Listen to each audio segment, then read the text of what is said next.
I'm glad I came over today. What have you got there? That looks like a brand new guitar to me.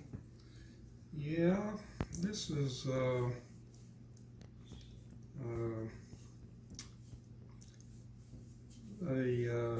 1954 Gretsch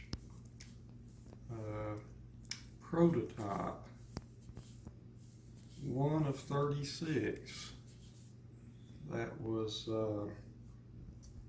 I guess, commissioned by the Country Music Hall of Fame in 2020. And one of the luthiers there at the museum took Chet's first Gretsch, the prototype, and made measurements of it, and Gretsch produced an exact replica of his prototype, and they made 36 of them for the Hall of Fame to put on sale there in their store. And you know, that was before Chet had any input on the design. Yeah. I think Jimmy Webster and Gretsch, they had came up with this idea, you know, and made a guitar for him. And of course, he signed up with Gretsch after that, and it wasn't very long after he signed, then they put out that first model 6120 that he did have input, you know, and of course he made a lot of changes to his, you know, to his liking. But the difference that I've noticed right away on this prototype is, well, it's a short scale. It's a skinny neck. It's not the big wide 1 3/4 neck. And it's small frets. The fret wires are small instead of the jumbo frets. And you know, to me, that's really a help, because my hands aren't that big, and you know, they're kind of old, and they don't want to work too good. And there's some things that I can play on this guitar that I really have trouble or can't play on the CG or the CGP, because it's got a big wide neck. Yeah. Like that C that he plays on the early version of Lonesome Road Blues, you know, he starts in C.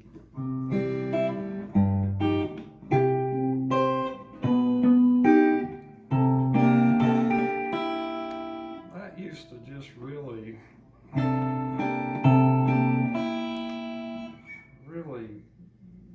impossible for me to really do that with any accuracy. You know, it just, my hand wasn't big enough. And I can almost comfortably do that on this guitar.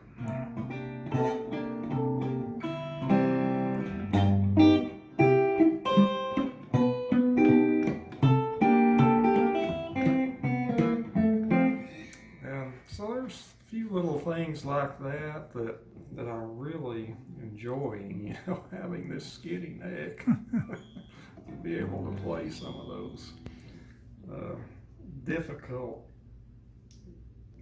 chord shapes. Yeah. And so anyway, they said they made 36 of these, and they're handcrafted. And what I take that to mean is the top is a two-piece maple grain top, and I would imagine this is a carved top, you know, because of the tone. Mm. You know, it sounds too good to be a press top or something machined, so I'm not really, you know, I don't really know for certain, but I sort of suspect the handcrafted part was probably the top. It's maybe a grade above the average 6120, you know, and well, the mysterious part about this particular guitar in Chet's career was he didn't play it long, and just, you know, just a matter of a few months. And of course he had taken the belt buckle tailpiece off, and he had put his vibrola, his Rickenbacker, on. You know, this even predated the Bigsby, and so that's always has been a curiosity of mine, was anything to do with the vibrola on any guitar that he had played. And of course this was the last one that he ever had the vibrola on, and the first Gretsch, and I guess the only Gretsch that it was ever on. I think there's one video out, you know, if you go do a search, there's one on YouTube. That's all I've ever been able to find of him actually playing, you know, that prototype with the vibrola. And I found a couple still photographs that, you know, you can see it. It's on the guitar, but you can't, you know, you don't know what it sounded like or anything like that. So that's kind of an unexplored territory, I guess. was that first Gretsch with the vibrola. And my friend Hendrik over in the Netherlands, we talked about that off and on for ages. You know, how would we ever do that? And there is a model similar to this that Gretsch has. It's a, you know, just a regular sales model. It's a 55 VST or 55T VS, and it's pretty close to this model, but well, it's nice to have the real thing, and I guess this is about as close as you could ever get. Yeah. You know, seeing that it was directly copied from Chet's prototype there in the Hall of Fame. So that makes it a little special, you know, if you're a Chet picker. And Well, especially if there was only 36 of them made. Yeah. Well, that's what I'm told. Yeah. You know, so I guess it's a limited edition. Right. And maybe they're just, I don't know what their thinking was with that, was maybe they're just, maybe there wouldn't be that much interest, you know. And they may be right. I really don't know what their, you know, what their intent or their reason for that was. But yeah, it was a limited run. So I feel very lucky to have been able to obtain one, and I don't know how many are left, honestly. Well, I believe they came out in 2020, and then of course, you know, all the stuff with the pandemic that dragged on for at least a year and a half. So that's probably hurt their sales because of being closed and, you know, the lockdowns and all that. Right.